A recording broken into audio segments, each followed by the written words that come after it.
Honestly, I can't believe I'm making this video. I am genuinely stunned. Have you ever heard of Interpol? Do you know what it is? Probably like me, you recognize it maybe from spy movies. They're the international police force, which is supposed to focus on things like counterterrorism and organized crime such as human sex and slave trafficking and serious international cybercrime. I think it's fair to say they suck at most of that. But now I think I know why. Because they're too busy banning conservative journalists from traveling internationally to cover public interest events at the request of authoritarian governments. Sounds like a conspiracy, doesn't it? Well, it is. But it's not a conspiracy theory.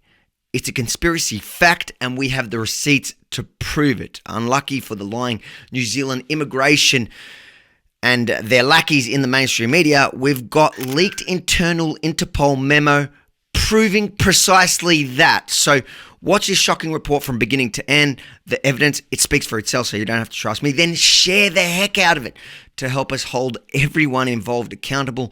And finally, please head over to saveaviyemini.com, sign my petition, and donate what you can to help me fight back. Let me start at the beginning for those of you that are just joining us now. After almost 2 years of closed New Zealand borders, where it's been near impossible for international media to cover what's truly happening on the ground there, most news outlets simply relied solely on republishing local media stories, which have throughout this entire time demonized the growing Kiwi rebellion. Important relevant fun fact, I reckon, is Jacinda Ardern's government is currently handing out $55 million to New Zealand news corporations that the media minister deems worthy, which is a lot of money for such a tiny country, making the relationship between the state and the press a little incestuous, to say the least. As soon as the borders did open, Rebel News asked me to head there to tell the other side of the story, so another independent Australian journalist, Rukshan Fernandez, the real Rukshan, and I plan to head there to cover a mass protest this week and spend some time covering other stories from across the country. In fact, we were even discussing potential interviews with the Ministry of Social Development, although they did bizarrely request our list of questions first. Again, the New Zealand government doesn't understand the concept of free press holding them accountable. And in a minute, you'll see how anti-democratic their relationship really is. 2 days before we were scheduled to leave, without a byline, the New Zealand Herald published an article ironically titled Australian Conspiracy Commentators to Attend Event. Ironically, because it turns out they were conspiring with police to smear both myself and Rukshan in a joint effort to have us banned. We laughed it off until I arrived at Melbourne Airport, only to be banned from boarding my flight because, as I was told on the phone by the New Zealand immigration agent Sarah, she had read an article online and is exercising her power to refuse me entry on character grounds. What else could I do? I walked outside to the front of the airport and let my viewers know what had happened.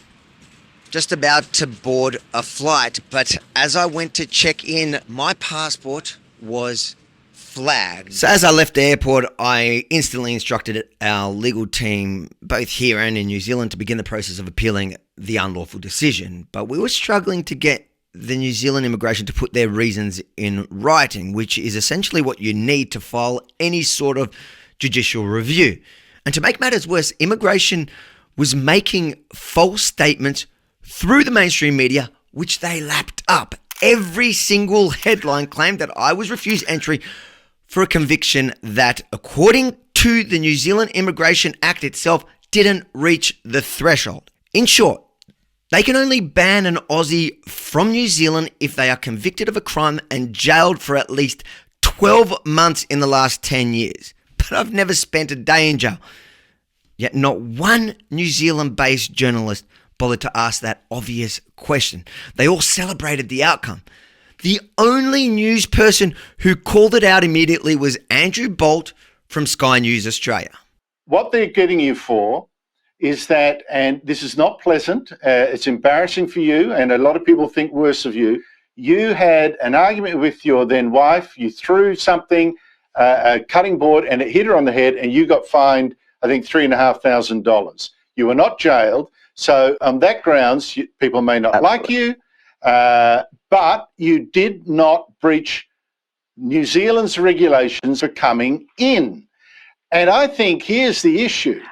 Whether people like you or not, whether they like your politics or not, it's about free speech. And what it seems to me is that they've picked on this as an excuse to deny a journalist they don't like, cheered on by the media of all things, to stop you covering a protest they don't want to occur. In response to that honest piece of journalism, the usual suspects condemned Bolt for minimising domestic violence and peddling the bizarre myth and conspiracy theory of cancel culture. Well, guess what? It turns out that Andrew Bolt was right on the money, and we now have the evidence to prove it. Less than 24 hours after the New Zealand Herald launched their campaign to have us banned, Interpol New Zealand sent an internal email on their private server to their Aussie colleagues that has since been leaked to New Zealand's largest and most popular conservative news and commentary website. The email, titled Avi Yemini and Rukshan Fernandez, Information Sought, Criminal History, reads, Wellington has received information that the two above named are believed to be Australian nationals intending to travel to New Zealand to join protest activity at Parliament scheduled on 23 August 2022. New Zealand police would like to stop the two from entering New Zealand and urgently seek any information regarding criminal convictions or any information tending to show they are individuals of bad character associated to criminal groups and individuals or far right. NZ police do not hold any information on the two subjects. Both subjects are associated to NZ social media commentator Chantel Baker and are expected to join her at the protest in Parliament, posing as reporters. Avi Yemini is noted by commentators as a far-right extremist commentator. Avi Yemini has proudly called himself at a London protest in 2018 the world's proudest Jewish Nazi. Fernandez is noted as a misinformation super spreader. Rukshan has been labelled as a hero of the anti-mandate, anti-vax, anti-government movement. So remember, that's within 24 hours of the New Zealand Herald article being published. Almost word for word, every single allegation taken from that article as an excuse to have us banned. I reckon we can agree this internal request vindicates me and exposes the media for regurgitating the blatant New Zealand immigration lies. I wasn't banned for my conviction or wrongly filled paperwork. They just didn't want me reporting from the protest. In fact, even if I was going as a protester, it goes against everything Jacinda Ardern said in her response to my banning.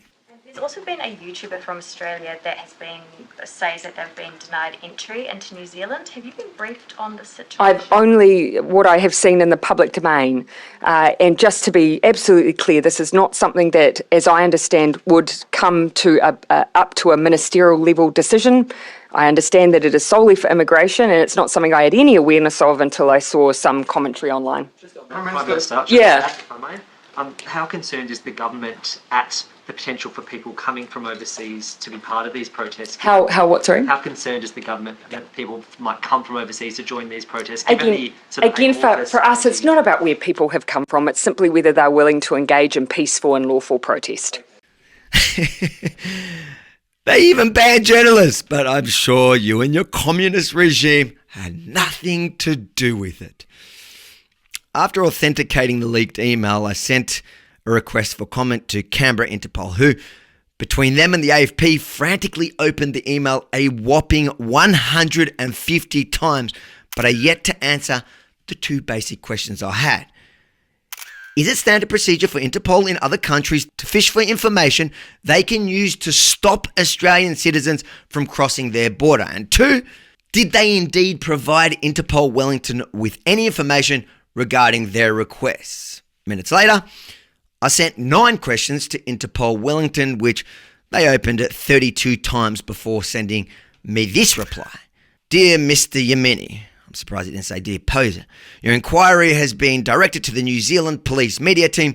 Best regards, Interpol, Wellington. Well, surprise, surprise, it's been 4 days and still no answer. By the way, just in case you're wondering, these were the questions which I'd say all media should have been asking that I sent through to them. Is it standard procedure for Interpol in New Zealand to fish for information they can use to stop Australian citizens from crossing their border? Why did New Zealand police want to stop Australian nationals from attending the protest? Who at New Zealand police made the request? What did they mean, Australians posing as reporters? New Zealand immigration has made comments to the media that the onus is on the traveller to prove their conviction doesn't meet the 12-month jail threshold, banning entry to New Zealand. In light of this internal request, didn't they already have the proof? Did they know that I was Jewish? Have they seen the source of that so-called Nazi claim, including the complete sarcastic context? On what basis did they conclude that both or either Australian national is associated to New Zealand social media commentator Chantel Baker?